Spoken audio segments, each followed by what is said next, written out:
Hi guys, welcome back to M Factor. In this session of digestive system, we gotta deal about mouth and the salivary gland, its functions, its properties, and physiological aspect.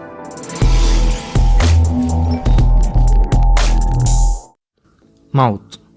Mouth is the first organ of the digestive system through which the food we intake is ingested. Mouth encloses teeth, tongue, and the salivary gland. Teeth helps in the chewing of the food. The salivary gland present in the mouth secretes saliva, which is a digestive juice present in the mouth. The tongue mixes the food with the saliva and helps in the appreciation of taste of the food.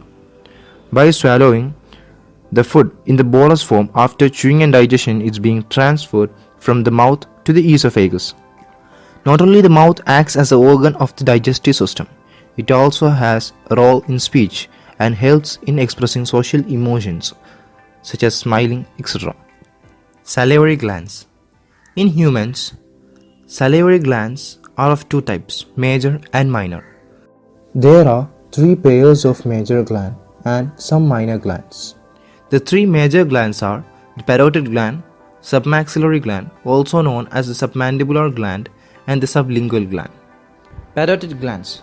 Parotid glands are the largest of all salivary glands. Its location is at the side of the face, just below and in front of the ear. Actually, the mumps disease is being affected to this parotid gland, and we can see the swelling over there. Its secretion is being drained into the oral cavity by the Stenson duct. Each of the glands has got separate ducts, and those have got different names. Parotid glands has got Stenson duct. It opens inside the cheek against the upper second molar tooth on both sides. Next comes the submaxillary gland, also known as the submandibular gland. It is located in the submaxillary triangle, medial to the mandible. It's being drained into the oral cavity by the Wharton duct, and the duct opens at the side of the frenulum of the tongue by means of a small opening called as caruncula sublingualis. Next comes the sublingual gland. Sublingual glands are the smallest of all salivary glands and is situated in the mucosa at the floor of the mouth. These glands are being drained out by 5 to 15 small ducts, and these ducts are commonly called as ducts of Rivinus. These ducts open on small papillae beneath the tongue. Of these ducts, one of it is larger, and it is called as Bartholin duct. To sum up, we have got three major glands: parotid gland, submaxillary gland, and sublingual gland. Parotid gland has got Stenson duct, submaxillary gland has got Wharton duct, and its opening is known as caruncula sublingualis, and sublingual gland has got ducts of Rivinus. And out of the small several ducts of Rivinus, one of it is larger and it is called as Bartholin duct. Next, coming into the minor salivary glands, we have got 5 minor salivary glands: lingual mucus gland, lingual serous gland, buccal gland, labial gland, and the palatal gland.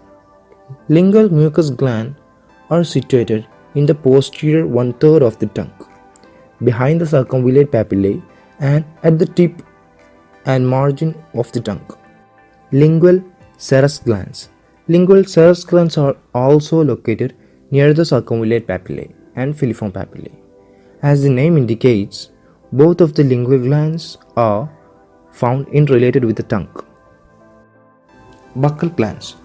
Buccal glands are also called as the molar glands. They are present between the mucous membrane of the buccinator muscle. Buccinator muscle, as we know, is seen on the lateral sides of the buccal cavity, and that's why maybe it's called as buccal glands. Next comes the labial glands. Labial glands are situated beneath the mucous membrane, around the orifice of the mouth. As the name indicates, it's seen related with the lips, beneath the mucous membrane around the orifice of the mouth.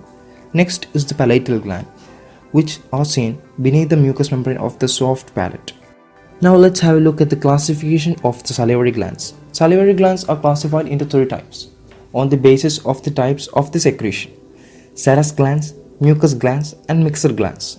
Serous glands. Serous glands are mainly made of serous cells, and the secretion of serous glands are thin and watery, with low mucus content, while the mucous glands are made of mucus cells and its secretions are thick and viscous saliva with high mucin content. Example of the salivary glands are parotid gland and lingual serous glands. While examples of the mucous glands are lingual mucous glands, buccal glands, and the parietal glands.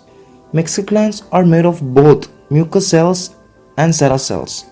Examples of mixed glands are submandibular gland, sublingual gland, and labial gland.